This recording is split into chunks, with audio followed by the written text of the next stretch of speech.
guys, welcome to Brian's Man Cave, episode 59. So I've done a few videos on things like video game boxes and manuals and all that stuff. So I thought, why not do it on cartridges? Because frankly, I've always been fascinated by cartridges. I always liked them. I like the different shapes. I like, just the physical aspect of it, of being able to like insert the cartridge and there's been so many of them. There's so many systems that are out there. Unfortunately, we've gone away from the whole cartridge systems, short of the little, the handheld systems. They might still have a little bit of a cartridge. Most of them now are SD cards, and like the Nintendo Switch, which just got released not that long ago. I mean, it's not really a cartridge. It's more of looks like an SD card for a camera kind of idea. And I believe some of the newer Game Boys, I don't have any of the newer Game Boys, but I believe those are all like card systems as well. And of course, we can't forget the whole CD, which, Xbox, PlayStation, all of them. And they're even trying to go away from those and just have everything downloaded. So, but yeah, I mean, there's many ways to play video games. I showed this in one of my videos before, which is the controller, or all the games built into one controller. And, you always have your handhelds that have just, one game built into it. But the real fun is in the cartridges, as far as I'm concerned anyways. I mean, aside from playing the game. So I just wanted to look, and there's so many different kinds of cartridges out there, which is kind of fascinating. I mean, there's not been just one design that says, okay, this is what all cartridges are going to look like. It's kind of a good thing because, it gives the ability to have some, differences between the systems. Even though during the kind of Atari age, the time where a lot of games were just kind of square and they all kind of look the same or rectangular. Just for an example, I have like a Combat here. That's just your regular, nothing exciting. It's just got text. It says what it is. It's Combat. It's got a little protector in there, which is cool. The board's in there safely, so it doesn't get dirt in there. So I mean, they had some pretty good design to it. They're kind of boring, but I mean, they started to make different styles and stuff, depending on the company. Like this is Coleco's version of Donkey Kong for the Atari. Now the problem was that if you had a lot of money, or if you had a lot of systems, you could easily get these things confused. Or if maybe you're in a store buying these loose, you might think that this is for the ColecoVision because it looks like a ColecoVision cartridge. Let me just take that out. So unless you really know what you're looking for, you could totally buy the wrong cartridge and get home and wonder why it doesn't work, or not even fit into the system at all, right? So you'd have to have like some kind of adapter. But I mean, once you start to figure things out, like the ColecoVision has these, typically has these two little things here, and there could be a slight difference in the board. Atari tends to have these two pieces. I don't know if you can see that, but that help it fit into the slot nice and snug. So there's these little things you got to look out for. But I mean, ultimately they look the same. Like they look like, you would easily confuse these. And unless you read the fine print, it says for use with the Atari. So you got to read that little print in there before you buy things like this. But and just an example, like I kind of got fooled myself because I saw this in a bin of Atari games, and I thought, hey, Beam Rider, cool.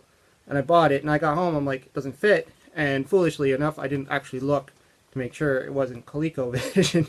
So when and then I realized it was Coleco, I'm like, oh, hey, that's cool. I have a Coleco too. So I would have been pretty disappointed if I didn't have a ColecoVision, because I wouldn't have been able to try it out, play it, or do anything with it. I'd have to try and sell it back or something. But that's just an example of that. Another system that was kind of rivaling the Atari at the day was the Intellivision, which I've talked about in my videos.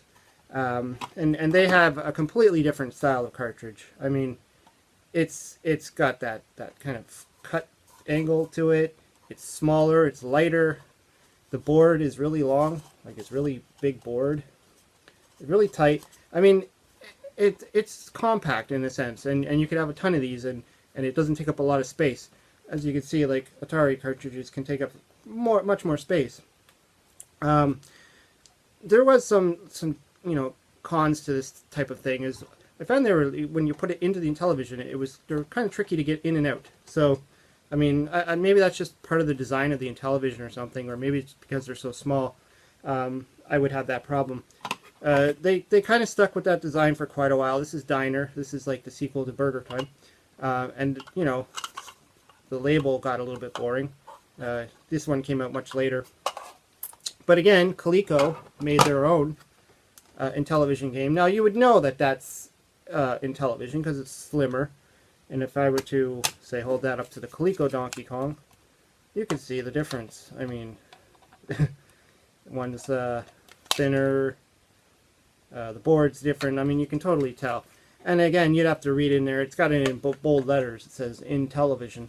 So, oh, look, even tells you which side to insert it, so you're not trying to insert it into the system this way. Whatever. But yeah, also Parker Brothers made their own Intellivision games. It's kind of like an Intellivision game. It's a little bit longer if we were to hold it up to a regular Intellivision size. See, these ones were a little bit easier to use, and it's kind of like the Coleco version, right? Only it just doesn't have that cut in it. It's square. Just to look like the regular Coleco. Actually, the Atari ones have this kind of same style to it as well. And to go with that, Intellivision made games, or, well, I would say Mattel made games for the Atari. There was a lot of cross companies making games for different systems back then. Not like today. Well, maybe some companies do, but so this is like this looks like an Intellivision cartridge when you look at it, but at the end it's got this big wide piece to mimic the, if I can find the Atari there, the size of the Atari. So this was Burger Time. Same as this one. I just had that. Where did I put it? So this is Burger Time for the Intellivision. This is Burger Time for the Atari. But if you turn them around and look, you'll notice they're different. So it's almost the same there, but then this piece is different. So they had to kind of, you know, improvise. They still wanted to keep their Mattel look to it, the Intellivision look to it. And I'm sure this did confuse some people when they seen them, going, what is this? Like, it looks like an Intellivision cartridge, but it's got this big fat end in there. It's not going to fit in my Intellivision. It doesn't say anything on the label. Like, it just says Burger Time, Singapore, 1982, Data East. Doesn't tell you what it's for, what system. You would have to know this.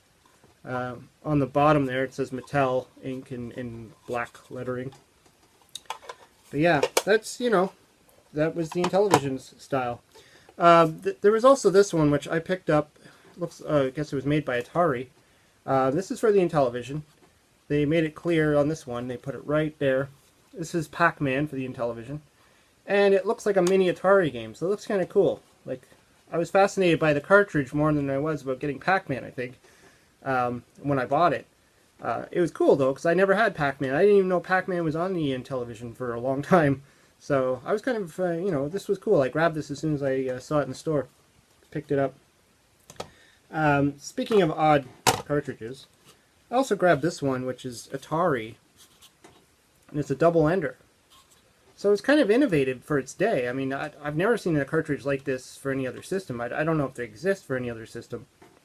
This is made by Xonix, Xonox, double-ender, 1983.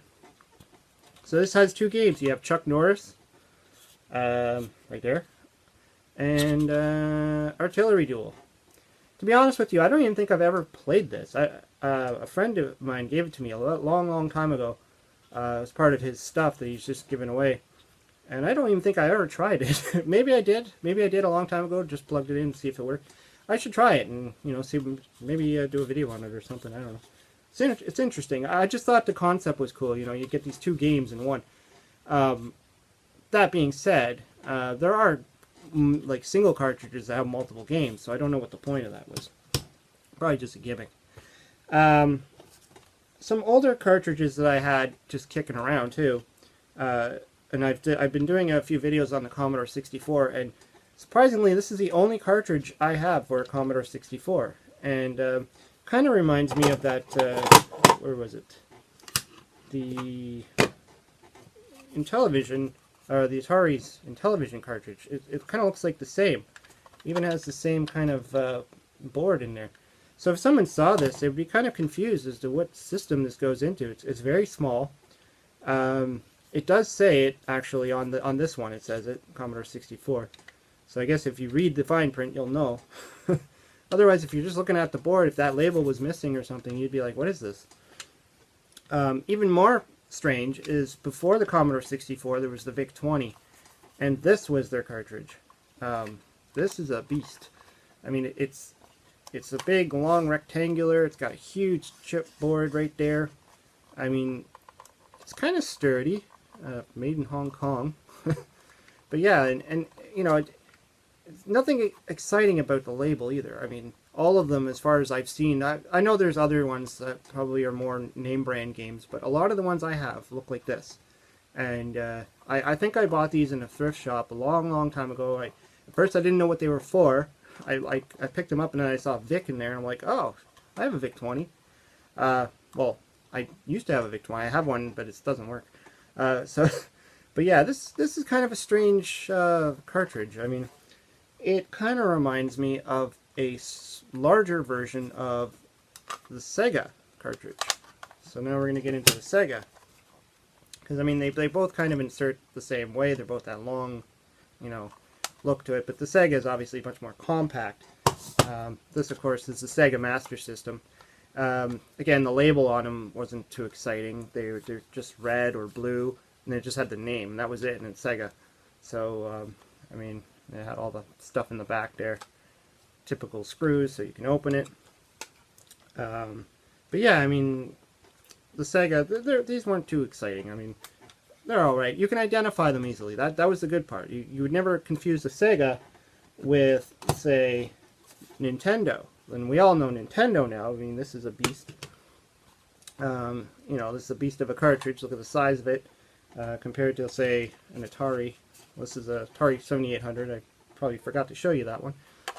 It's the same as any other Atari game, though. But yeah, I mean, you see the difference right there. So, I mean, what's to say about Nintendo? I mean, this is probably one of the most popular looking cartridges out there. It's got that very unique design. I mean, you can't mistake it for any other system. I don't know why they had to make it so big. Kind of one of my gripes about the system always was the cartridge size.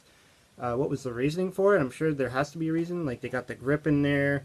Maybe it's the way they designed the Nintendo, that they didn't want something too small that would get stuck, so they made this huge cartridge.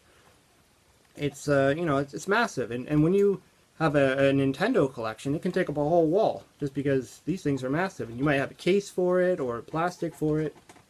You know, depending on how you like to display your collection. Currently, I don't really keep any, I don't think I keep any Nintendo cartridges there. I just got my Atari stuff there. And a few in television on the right there, or left. But yeah, I mean, even then, they started to change things. Like, if you look, the Super Nintendo came out and did this. They're like, you know, let's do a top loader versus the putting it in there. And they decided to make it smaller, which I guess in a sense is now mimicking the Sega, and of course its older rival, the VIC. I mean, these are almost the same size, actually. Yeah, pretty much the same size. So yeah, so I guess they decided to go to that. Still fairly big cartridge. They just cut off a bit of the, you know, length of it. And then Sega came back with their Genesis and kept that same rectangular look. I did find a few other Genesis games look like this one. I think this was what was this company? I don't know. I don't even know where I got this from. This is Outdoors Bass Tournament 96. I have no idea why I have that. I probably just found it really cheap and grabbed it. This is Beavis and Butthead. Kind of cool. But I mean, yeah, I mean, it's the same kind of idea. Both fit in the cartridge slot very well. Easy to pull out. Got the end labels. I guess that's another thing to kind of talk about with cartridges too, is some of them are convenient and have that end label, and some do not. I mean, so you can't lay them, like, pack them up like this and go, oh, I know what that is. Kind of sucks. I think they did it the same with, what was the other system they did that? I know there's a few systems, like, I don't have every system in the world, so I can't show you every single cartridge. Obviously, there's going to be others, oddball ones out there. There's expensive ones, and I mean, Atari has these cartridges that have kind of like a T-handle grip. I don't have one, but I can show you a picture.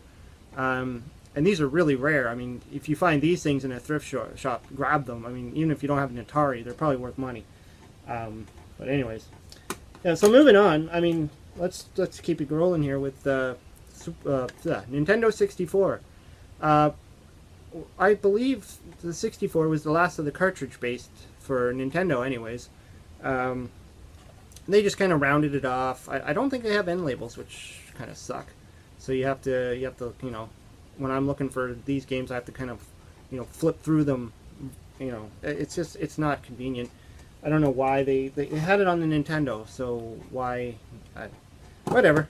But and then the other thing they started to do, I guess, did they do it with Nintendo? Yeah, the screws that they put in there to make it, you know, hard for you to open these suckers. You need like this special screwdriver bit. I don't have one. I never bothered to open these things. But yeah, and last but not least, the little guys. So we all know what the Game Boy is. I always like these because it's just taking this and shrinking it in a sense. I mean, there's a slight difference in design, but I mean, it looks like they took this and shrunk it down into this. This is the Game & Watch. I like this size. This is a nice size. Looks like a cartridge. You can tell what it is. But of course they had to start shrinking things, and then, you know, they ended up with this little guy, which I don't like too much. They're easy to lose. I know I got a few lying around the house somewhere.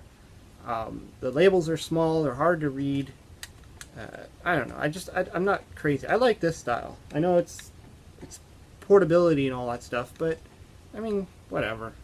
I don't even take these things on the road anyways. But yeah, so I mean, these were just a few that I just wanted to show off and just talk about how there's so many different video game cartridges out there. And I've probably missed out a ton because, like I said, I don't have all the systems. I don't have all the different kinds of cartridges. Atari alone has tons of different looks and feels to their Ataris because so many different companies manufactured video games for Atari. And much like a lot of other systems, you know, once they started licensing it out and saying you can build games, they created their own casing for it. And like I said, the T-handle one. There's different grips for them. There's, you know, all different kinds of things. You know, this double ender guy. It's interesting to look at, and it's interesting to collect. And you know, I might even one day pick up a few different cartridges, just even if I don't have the system. Like I've seen ones where they're like a triangular shape, and just because they look cool. But yeah.